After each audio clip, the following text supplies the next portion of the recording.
She is Meg Wittman, who for about 4 or 5 months now has been the new executive director down at Cincinnati Right to Life.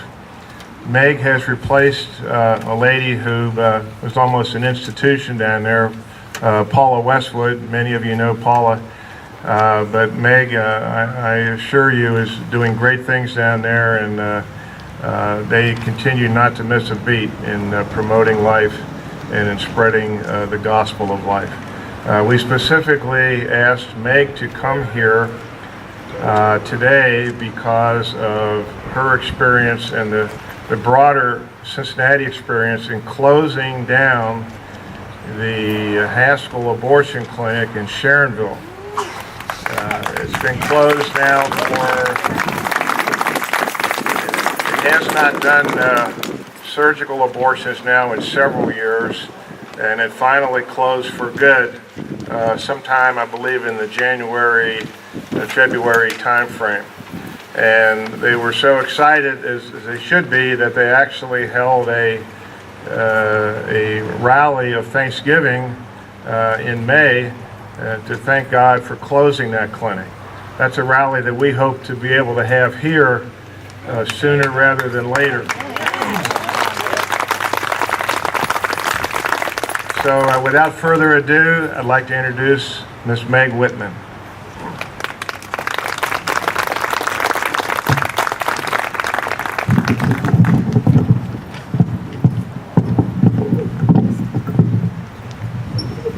Well, good afternoon, everyone. It is such an honor to be here with all of you today on what we know is the very front lines of the abortion war. And although it can be disheartening to look behind me and consider the gruesome acts of violence that take place each day, whenever I attend a pro-life event, I'm always comforted by the sense of family. And it is clear that your love for the unborn, your presence here today and throughout 40 Days for Life, is far more powerful than the anti-family culture of death promoted here at this place.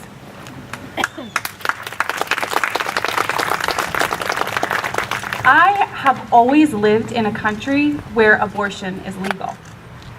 And according to statistics, between 1/3 and 1/4 of my generation has been killed by abortion. And it breaks my heart to imagine the possibilities of those lives and who they might have become.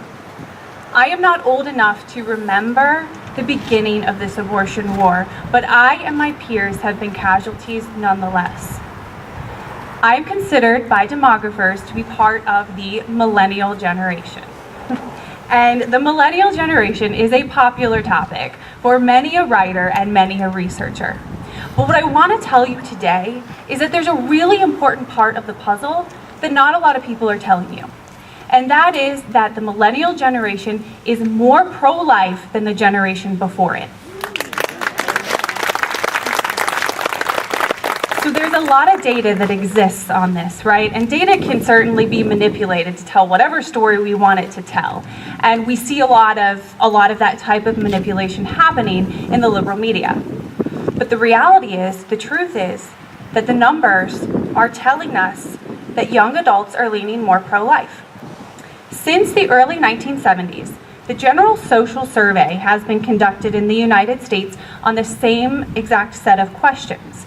Now, this survey is a well-respected public opinion poll that has been put out every 2 years since the early 1970s. The survey asks if abortion should be a legal option in a particular set of scenarios. Well, around the year 2000, they began to see a shift in results, which has consistently shown that young adults are the most likely demographic to oppose abortion as a legal option in the scenarios presented. Also, a study that was conducted by Rasmussen found that young adults were more likely to support investigations of Planned Parenthood by the Department of Justice than were older Americans. This trend, let me tell you, is also being exhibited in the next generation. We call that Generation Z. And that generation right now is made up of your teenagers and very young adults. Jean Mancini is the president of the National March for Life. And she tells us that out of over 100,000 attendees at the National March, about a quarter of them are high school or college-age students. We also know that Students for Life of America has 1,000 chapters in college campuses across the country. These young people are embracing the title of the pro-life generation. There is so much hope for the future of this pro-life movement, and I want you to know that today. There is so much hope, and I have no doubt that it is the example, the prayers, and the sacrifices of early pro-life warriors that are the reason for this. And it is not lost on me that some of you in this crowd today are some of those early veteran pro-life warriors of which I speak. I want to tell you a little story. So it was the year 1989, and Operation Rescue was just getting their start. And for those of you who don't know, Operation Rescue led the largest movement involving peaceful civil disobedience in American history in response to the crime of abortion. What they would do is organize groups of people to sit in front of abortion mills to essentially shut down the clinic and prevent the killing of the innocent unborn. The people who participated in these rescues knew, though, that they would pay the penalty of an arrest and they would be prosecuted for trespassing. However, if they could save even just one life, even if just one woman missed her abortion appointment that day, it would all be worth it. So, let me take you back to 1989. It was Good Friday, 1989, and Operation Rescue arrives here at Martin Haskell's facility. Among that group were many brave men and women, including my own grandfather. They successfully kept the clinic from operating for hours and even potentially for the full day, and were, as a result, and as they had planned, many of them were arrested. So many people were arrested that day that they didn't have room for them in the jail. And some of them ended up getting moved to a gym in a junior high school. Many of them ended up staying for days, and my own grandfather was not released until a week later. He recalls this time doing Operation Rescue and in jail very fondly. And he wrote a letter to one of his sons afterwards, saying, "I was in jail for 1 week, and it proved to be one of the great experiences of my life. The brave men I was with were a joy and an inspiration. I'm not certain I told you, but we had prayer services 3 times a day, 0900, 1200, and 2100, lasting 1 hour. Their witness to our King was magnificent. I taught 1 hour on the Constitution, and a Jim Martin gave an hour of Bible study. The time went surprisingly fast. I left jail on Friday after a week on a $25,000 bond." This is my grandfather relaying an experience in jail with pro-lifers as one of the great experiences of his life. How telling is this? It exhibits the generosity and the strength and the deep-rooted faith, not only of the people at Operation Rescue that day, but of every single person in the pro-life movement. We have gathered here today for the same exact reason that Operation Rescue came here on Good Friday in 1989. Our strategy may be different, but our mission is exactly the same. Martin Haskell and his accomplices have been here for decades, and they have undoubtedly killed thousands of babies. Let me tell you a little bit about Martin Haskell. William Mudd Martin Haskell is an abortionist and the owner of this abortion mill. He received his medical degree with training in anesthesia, general surgery, and family practice at the University of Alabama, and he did his residency at University Hospital in Cincinnati. Although he classifies himself as a gynecologist, the American Board of Medical Specialties does not list him as being certified in that area. He belongs to the National Abortion Federation, but there is no record of him belonging to the American Medical Association. Martin Haskell practiced general surgery for a bit in Cincinnati before he signed on part-time with this women's medical center in the mid-1970s. He ultimately purchased the facility in 1986, and then he even opened a new facility in Cincinnati in 1990. Abortionist Martin Haskell proudly considers himself to be a pioneer in the very gruesome procedure of partial birth abortion, which is now illegal in the United States. Now, the state of Ohio bans abortion after a baby has become viable. And this law requires that doctors perform viability testing before undertaking an abortion on a baby that is 20 weeks or more gestation. Well, we know that Martin Haskell still performs these late-term abortions here at this facility. And in fact, over the weekend, I went on his website and pretended to be a woman seeking an abortion. And if you go on there looking for an abortion, you will be asked first how far along you are. The last grouping option says 14 to 22 weeks. And as you continue to go through the process and the pages reload, 14 to 22 weeks suddenly changes to 14 to 24 weeks. The reality is that we do not know if Martin Haskell is complying with the state law of Ohio. We do know, however, that he has spent years in court attempting to defend the legitimacy of this abortion mill and his abortion mill that was closed in Cincinnati. Here is some of that history.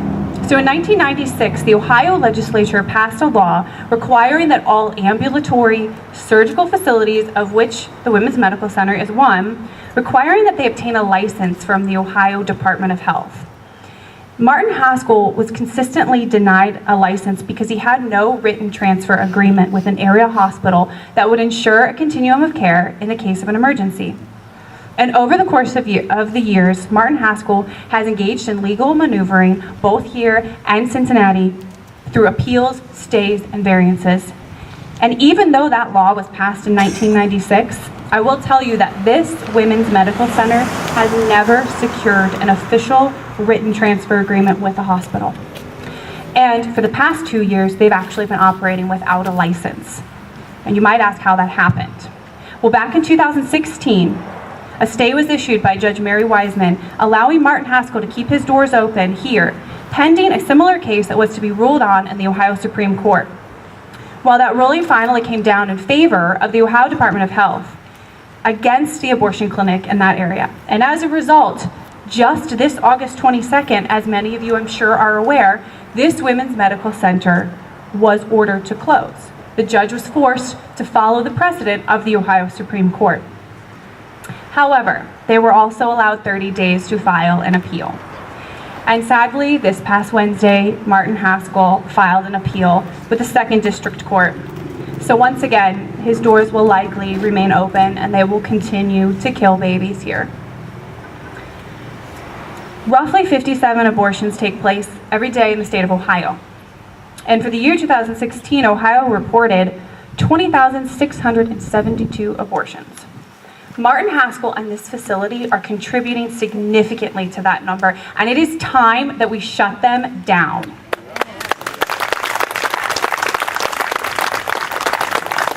And my friends, this is what 40 Days for Life is all about.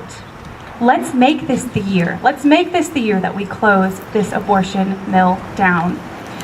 We will do this first and foremost by prayer and fasting, as is the way of 40 Days for Life. Pray and fast. It is so critical. Constant prayer is our only way through this.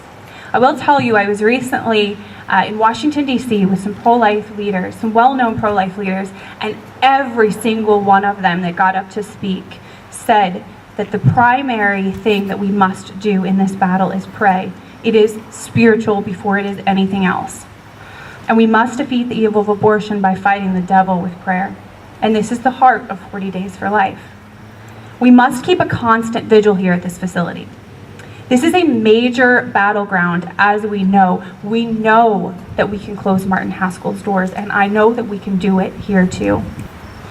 I know that it can be hard to cover all the hours sometimes, and as you pray here at the abortion mill, I would encourage you to pray for those who might be hesitant or nervous to attend. That God will touch them and give them the strength to come here and to pray with you. Somebody told me, actually, as I was first taking this job, he said to me, you know, half the battle is just, all you have to do in the pro-life movement is just show up. And it took me a little while to understand what he meant by that. But I think what he meant was that as long as you show up, God will take care of everything else, because he is on our side and he is supporting us. Trust in God that He will bring other people to this vigil here, that He will give you the right words to say, and that He will protect you while you are here. We did successfully close down Martin Haskell Center in Sharonville this year, and it was a huge victory. That abortion site and the one before it that he had moved from in Cincinnati saw several 40 Days for Life campaigns and weekly rosary prayer vigils prayed for years. We saw how it was indeed the power of prayer that closed that abortion mill. I will tell you, it was also the diligence of many in the pro-life community who kept abreast of the law, who kept abreast of Martin Haskell's everyday doings. And we were able to close him down because of the exact things I was talking about before, the lack of a written transfer agreement. I would also like to take this moment to encourage those of you who are here during the 40 Days for Life Vigil to have a camera on hand. I've spoken with Operation Rescue, and they are encouraging all pro-life activists for a number of reasons to have cameras, including even considering wearing a body cam. Not only will it protect you if anything happens, but the primary purpose of doing it is that if you see anything that looks even slightly suspicious, take out your camera and get it on camera. It is impactful. These videos have been used as testimony, as evidence in court hearings against abortionists like Martin Haskell. So I definitely encourage you to do that, to keep your eyes open while you are here. We must not then forget the other element of 40 Days for Life, which is fasting. St. Gregory the Great said it is impossible to engage in spiritual conflict without the previous subjugation of the appetite. This is certainly advice worth heeding, and it can and will draw us closer to God as we fight this battle. As much as we would like, we will not overturn Roe versus Wade tomorrow. We are taking steps to do that, and I do believe that we will. But at that point, it will be back here in the state of Ohio, and we will have to fight harder than ever to become a pro-life state. So until then, we must remain resolute in our defense of the unborn. We are fighting the same exact fight on the same ground that brave men and women have been fighting for decades. And on this ground, thousands of pro-lifers have prayed and protested and sacrificed so much to save the lives of the innocent. I know that it's easy to become weary in all of this, standing out here day after day, week after year, for many of us, year after year, struggling against the culture of death. But we must remember that we are united to so many pro-lifers who have gone before us, and so many pro-lifers who are fighting this same battle across the country and across the world. Today, those of us here today are called to fight this battle here, to save babies here, and to shut down Martin Haskell's facility. In closing, I would like to remind you of a quote by former Congressman Henry Hyde, who is responsible for the Hyde Amendment, which limits government funding of abortion. In speaking of people just like every single one of you, he said, "When the time comes, as it surely will, when we face that awesome moment, the final judgment, I have often thought, as Fulton Sheen wrote, that it is a terrible moment of loneliness. You have no advocates. You are there alone, standing before God, and a terror will rip through your soul like nothing you can imagine. But I really think that those in the pro-life movement will not be alone. I think there will be a chorus of voices that have never been heard in this world, but are heard beautifully and clearly in the next world. And they will plead for everyone who has been in this movement. They will say to God, 'Spare him because he loved us.' May God bless all of you in your generous defense of the unborn."